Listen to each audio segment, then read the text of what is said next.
Welcome to the Remote First podcast. Every week we invite guests from large or innovative companies to share their insights on enabling an equitable and distributed workplace experience. I'm your host, Daphnée Laforêt. Welcome to the 2021 last episode of the Remote First podcast. I cannot believe this is already the end of the year. In 2021, companies have been taking their shift to remote first as a long-term strategy. We've seen multiple big organizations completely adapting their ways of working, culture, and processes to the benefits of flexible work. And this has been really exciting for me to see. Still, there's a lot to learn, and for our last episode of Season 3 today, I'm inviting over Alastair Simpson, VP of Design at Dropbox. Dropbox did a true 180, going through a complete shift since 2020. In a unique way, instead of going through that change with the angle of operations or HR, Alastair is leading it with design. Thanks for joining, Alastair. Thank you for having me. It's great to be here on the final show. I feel very honored and privileged, so thank you. I feel very honored and privileged that you're the one. Thank you. And it's nice to join all the way from California. Thank you for taking the time in the evening. Yeah. I'm back in Berlin and California. It's always hard to find the right timing for recording these sessions. So I really appreciate your morning call with me today. So you've been leading with your team the virtual first shift of Dropbox, and it's quite unique to have design leading that change. So actually, I think it makes a lot of sense to do it that way. But to start, can you introduce your role in that change and explain why Dropbox is choosing design to lead its workplace transformation? Yeah, it's a very common question because I'm fortunate to attend lots of different like future of work events, and I'm generally the only design leader there. There's often people, from HR or different types of functions, but never really design. And so it's a common question. And for us, as the pandemic started, there was obviously an opportunity to really change how we were going to be working. And this was obviously going to, be a unique opportunity in time. We definitely felt, and I was able to convince Dropbox that we were essentially redesigning how we work. And in terms of redesigning how you work, you can apply design thinking practices to that. And so at the heart of design thinking is putting your customer at the heart of everything that you do. And in this case, it was our employees. And also challenging assumptions, framing problems in different ways so that we could actually get to more iterative solutions that really focused on our employees as the kind of key customer that we were optimizing for.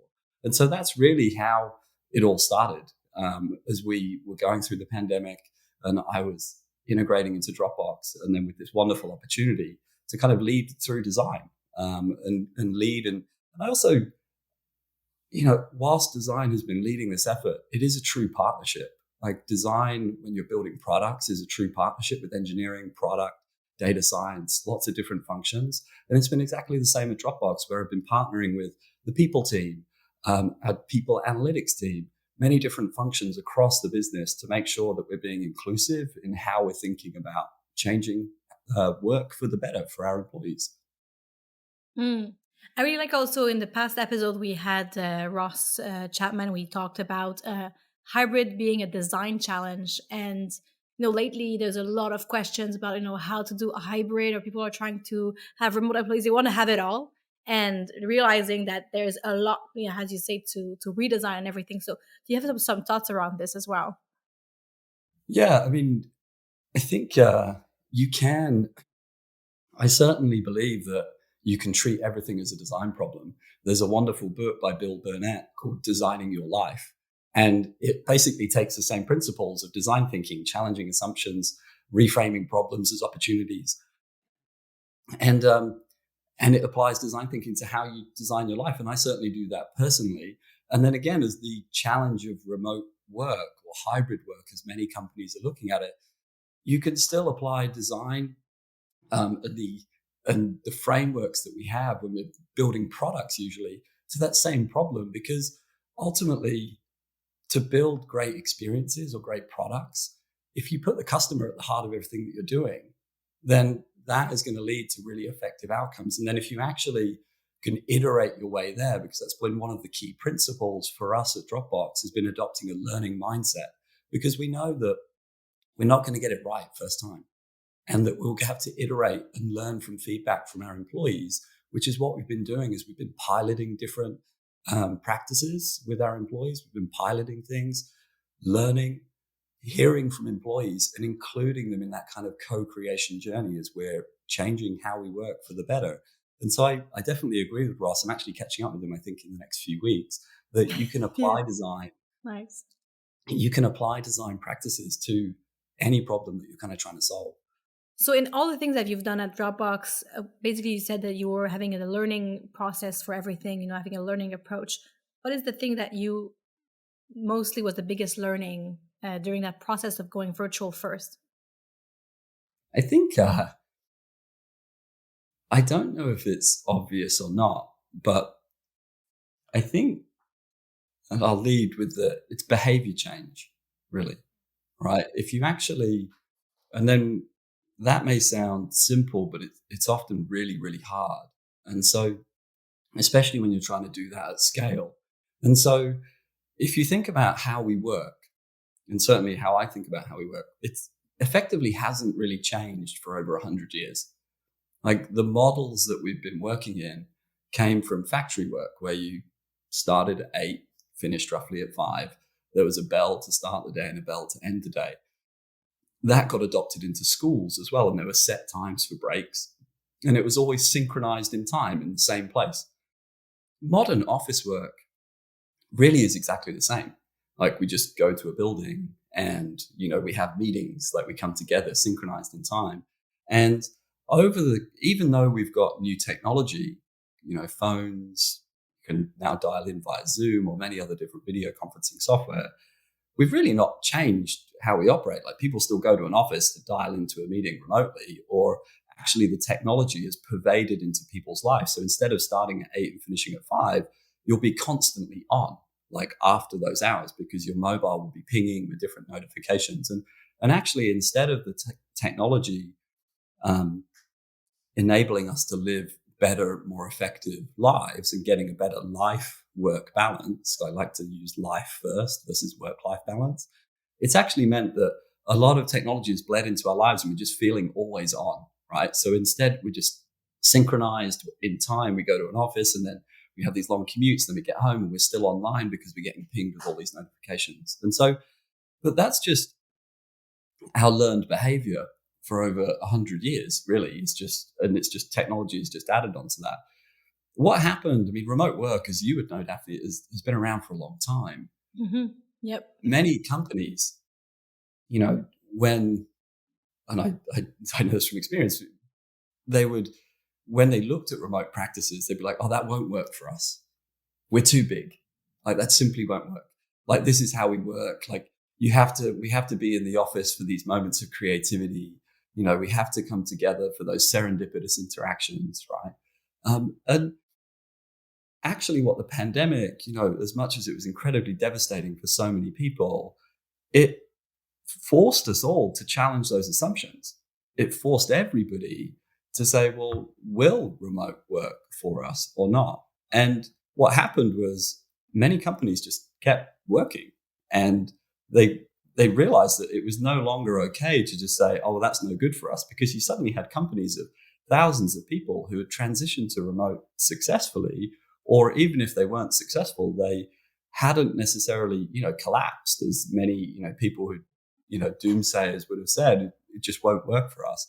And so in that change, during the pandemic, we were all forced to kind of challenge those assumptions around why remote won't work for us. And actually what it's been proven is that people have gotten a taste, employees got a taste of what it's like not to have to commute, and they got the ability to spend more time with their children and their families or personal interests, and found that they're still able to manage their career.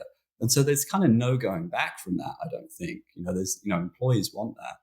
But the biggest challenge, coming back to your question, has been, how do you help people with those behaviors that they need to adopt in this kind of new way of working?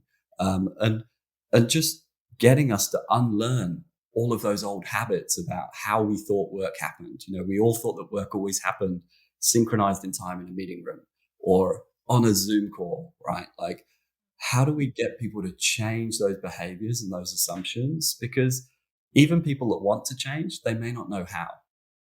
So when you are talking about behavioral shift, for example, is there a way that you've been doing at Dropbox?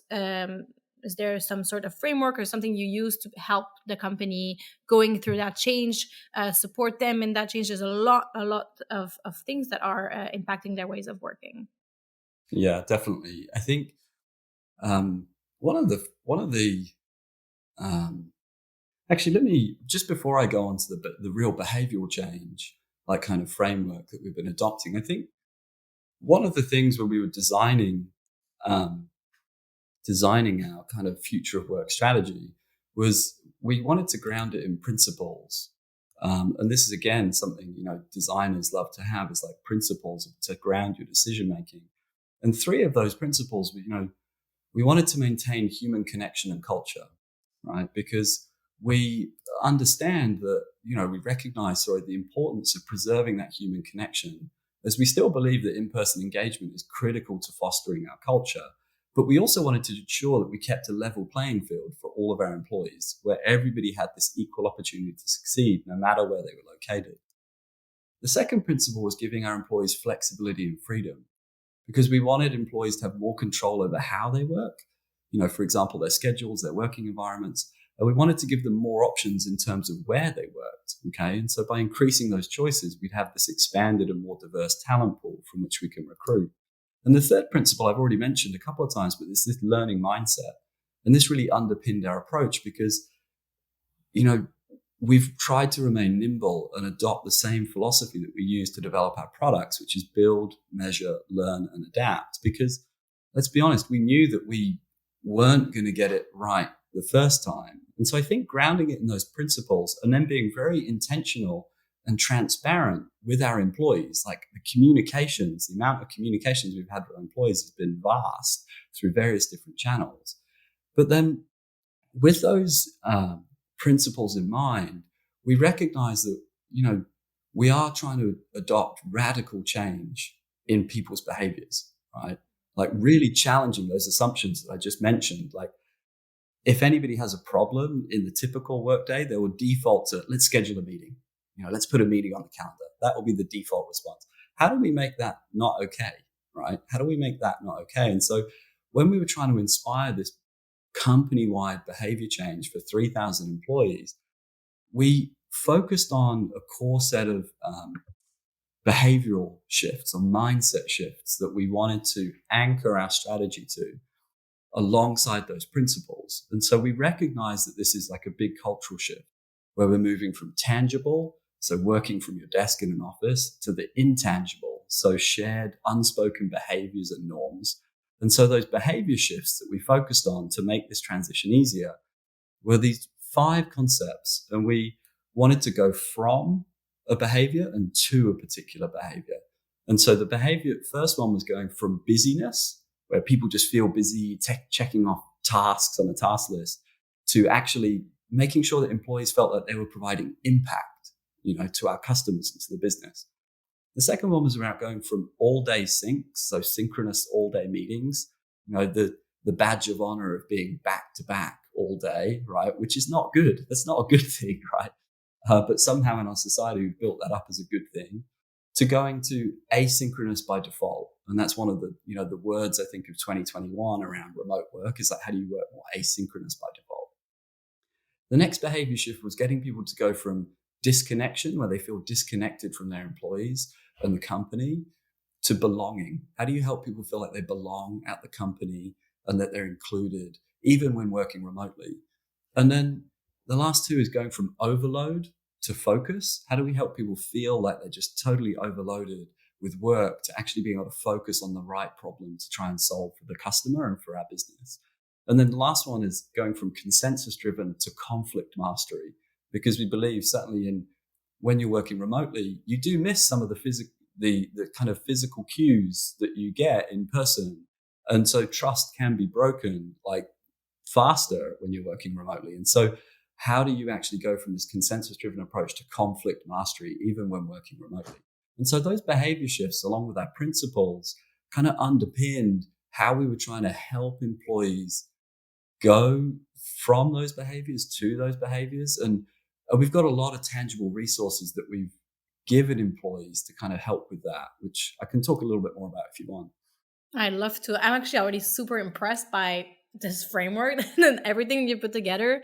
For having worked remotely for many years, and as in a fully remote company also in the past, it's really nice to see, I would say, big corporation or big companies having to go through this and build a whole system for 3,000 employees to. I've never seen this before. This is something that is completely new. And this pandemic, we've learned so much just by seeing that. You see so many big companies going through that. I would love if you could actually go through these different behavior frameworks that you talked about and really share examples of like where you showed how to go over these specific topics, because we often say like, okay, we are looking about how we can do this, how can we make it more, create more trust in the company, but we don't necessarily talk enough about what are the things that we are doing. So I'd love to, if you have any examples, that would be really cool to hear. Of course, we've shared this. I think this. And for anybody listening, if you just go to Google and search for the Dropbox Virtual First Toolkit, you will find over 20 kits in this toolkit. And what these are, these are grounded in design thinking, really, but they're grounded in these behavioral shifts. So, for example, one of the behavior shifts is, how do I go from all day syncs, so where I'm in meetings constantly, to async by default, right? And so what we've done, and especially when you're trying to do this at scale, is at scale and remote, I certainly believe that you need to give employees self-serve tools for how to manage these behavior shifts, challenge their own assumptions, and give them frameworks and guardrails for how to change. Because just like any behavior change that you're trying to make, giving people some form of guidance is really helpful, right? Like I go to I'll use the analogy, I go to a personal trainer. I do that because I'm trying to change my own behaviors and I want to be guided through that, right? That's essentially what that guide is doing. But when you're remote, you can't have like a one-on-one personal trainer the whole time, right? Like it just doesn't work. And so the toolkit is over 20 individual kits where they step through practical ways to change your behaviors. And they've got worksheets. You can do them individually or you can run them as a team. And we shared these with obviously the entire company and now the world externally. But that all day syncs to async by default. One of the key kits in there is how to reduce unnecessary meetings. Okay. And it walks you through a step-by-step guide of how to look at the meetings that you've got scheduled. What is the purpose of them? Why do you have them? Are they recurring? And then helps you challenge your assumption about, should this be a meeting, basically, right? And what we also do in that kit is we give people permission to say no to meetings. And we give boilerplate examples of how to politely decline a meeting. So, I love that.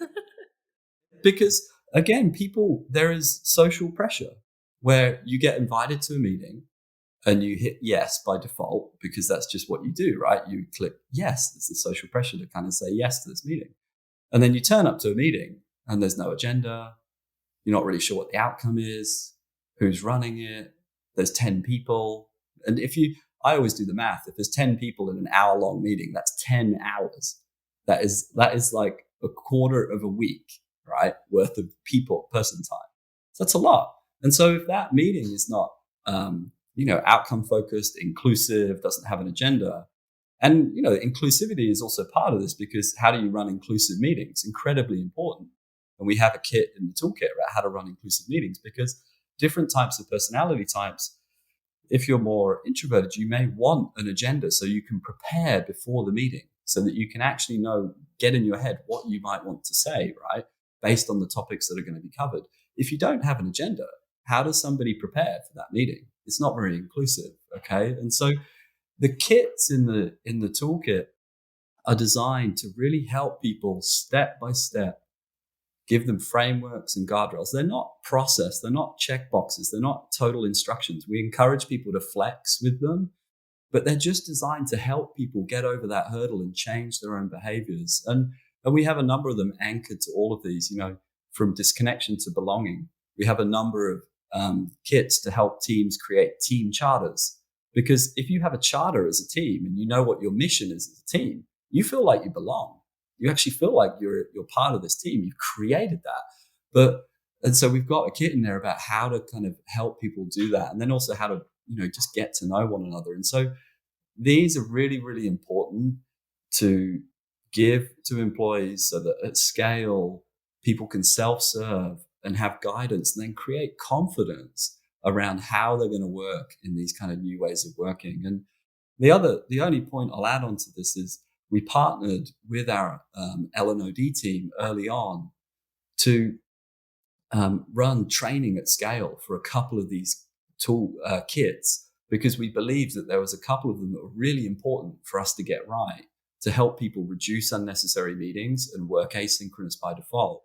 And so we trained over 1,000 people synchronously. Like, we did live training on these behaviors because we just believe they're just so important to help people get over the kind of hurdle in this new way of working.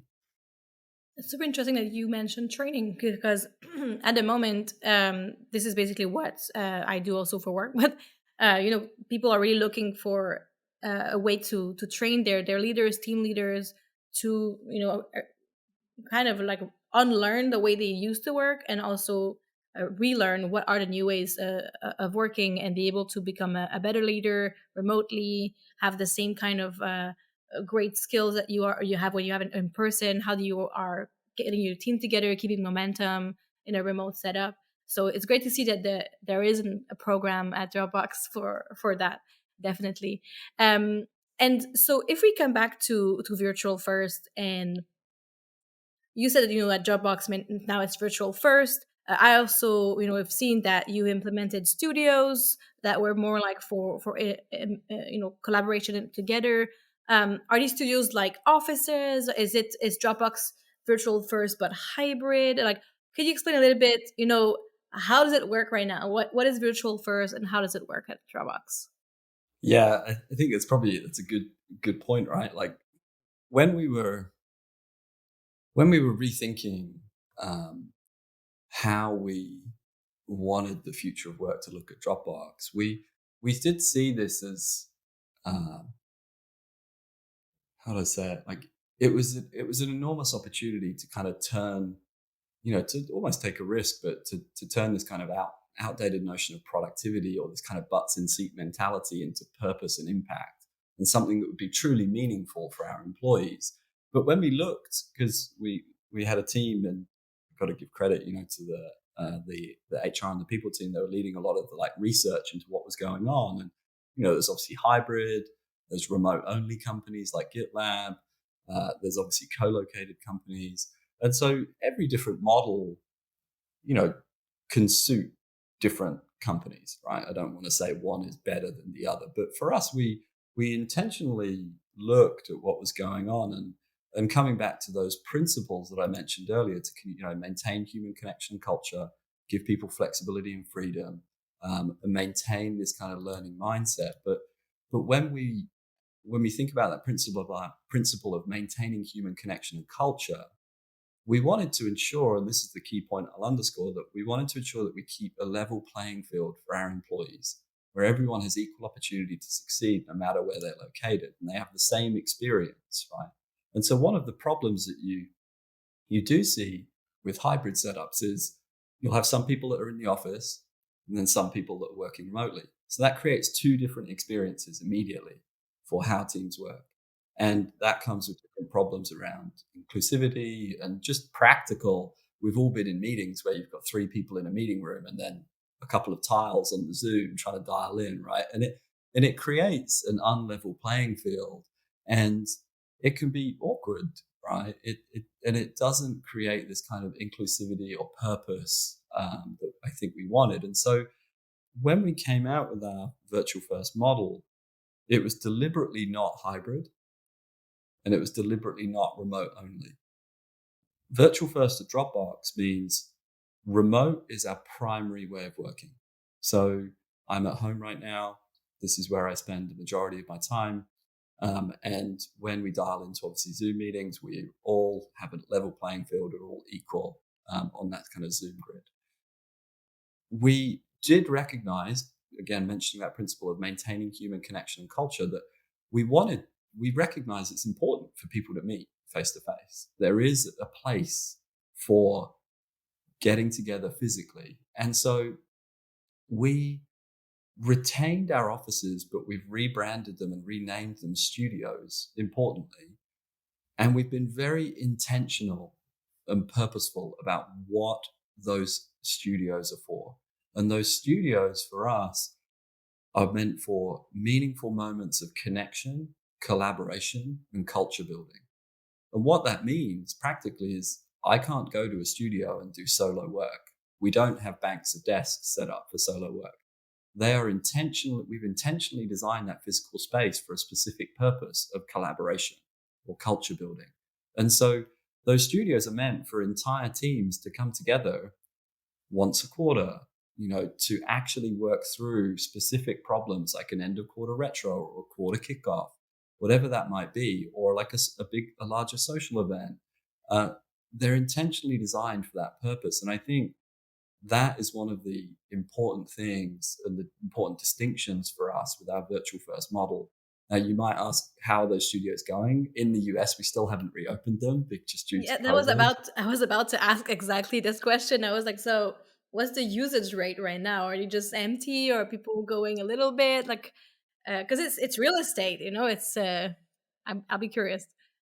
No, honestly, we opened them for about a week and then we had to close them due to the Delta variant. And so we obviously put employees' health as paramount. And so we're sticking to local guidance. And so we still haven't opened any of our studios officially in the US. And so I can't talk to you about the usage just yet because we don't know, but that is certainly, as with anything though, we're adopting this learning mindset. When we've designed the spaces, they're flexible.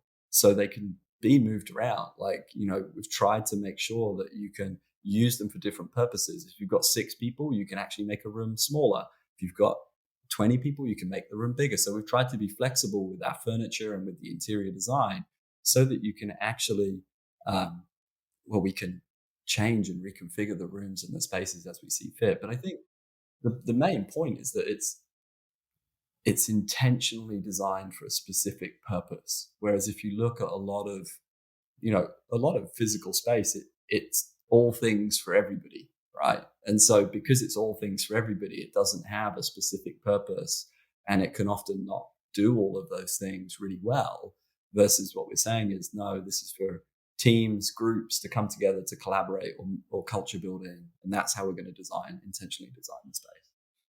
Well, I think we should definitely catch up next year, because I really want to know, after maybe a year of trying the studio, to see, okay, what worked, what didn't work, what kind of change we have to make to the space to be actually more useful for employees that want to use that space. I'd be curious also to know like the location strategy of the studios, because you have like a lot of offices around the world. You might want to attract talents in many different locations. Do you want them to be close to a studio? Like, what is the strategy there? Yeah, we've always been anchored to specific kind of hubs. And that's how in, say, San Francisco, Austin, Texas, Seattle, New York, we have our big hub in Dublin. And so, and a few others as well. As the pandemic has gone on, as a company, we are just getting more geographically dispersed, right? We've encouraged hiring in different locations because we wanted to, right? Like we recognize that it's an opportunity to diversify our talent pool, and we've had great success in closing roles faster, having more applicants, and increasing the diversity of our candidates just through opening up different geographic locations. But right now, the hubs that we have for studios are the existing hubs that we had in the San Francisco, Seattle, New York, Austin. But certainly as we move into 2022, we're looking at, well, where do we have pockets of new Dropboxes located, right? So do we have more people now in, say, for example, LA than we used to have? How many people do we have there? And should we create a hub there? So that's going to be an ongoing discussion, and maybe one that we can catch up on next year. But we're certainly looking at our data to say, well, does it make sense to open a new hub somewhere? Yeah, I mean, from my experience, when I worked in a remote company, it was really nice to meet up. And right now, those companies that were fully remote for years, they're struggling. It's been 2 years that they didn't have a retreat, a meetup. It makes a huge difference when you get all together and get to feel and have a sense a bit of the people you're working with every day. Because I think my first company, I didn't see people for 1 year before. Like, I didn't meet them for the first year that I was working there.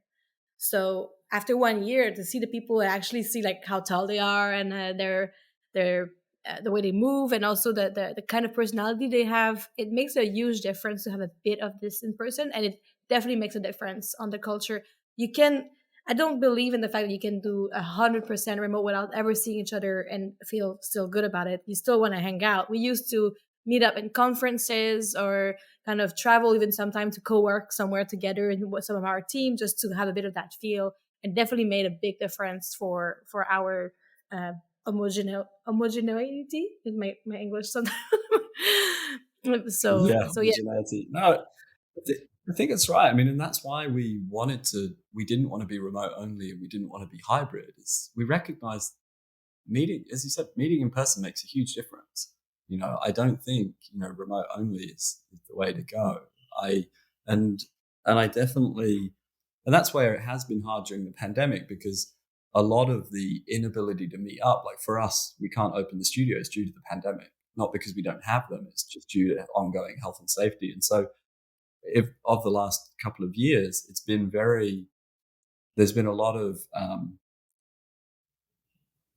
of the inability to meet in person and to actually experience just normal life is due to the pandemic, not because it's remote work. And a lot of people confuse that. I think that distinction is really important. It's like people are like, oh, I don't like remote work because I haven't been able to meet anybody. It's like, you haven't been able to meet anybody because of the pandemic and the health and safety, and also your social life. And your social life and your normal life hasn't been normal either, because you have been restricted in what we can do. And so I think there's that important distinction that, what we've experienced, and we do reinforce this with employees, what we've been experiencing for almost 2 years is not, for us, virtual first, and for many people, a remote way of working. It's pandemic enforced, isolation in many ways, right?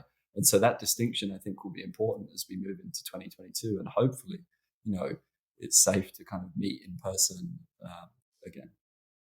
Yeah, and actually about this and a bit of your thoughts on the past year and the years to come, like what do you think of the overall efforts that company have made this year, in the shift of their work mindset, and the kind of, how do you want them to evolve in the next year as well?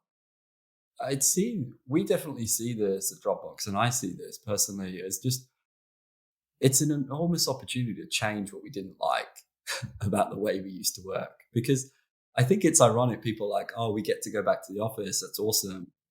Let's be honest, that didn't work for many people, right? It wasn't awesome, right? Going into it, driving and commuting for however long you commuted, then sitting in a meeting, walking from meeting to meeting, often with some people dialing in remotely, and then commuting all the way home. Like, that didn't work for a lot of people. Like, so I think, I'm surprised by people that are just like, oh, I can't wait to get back to how it used to be, because it's like, let's be honest, that wasn't working.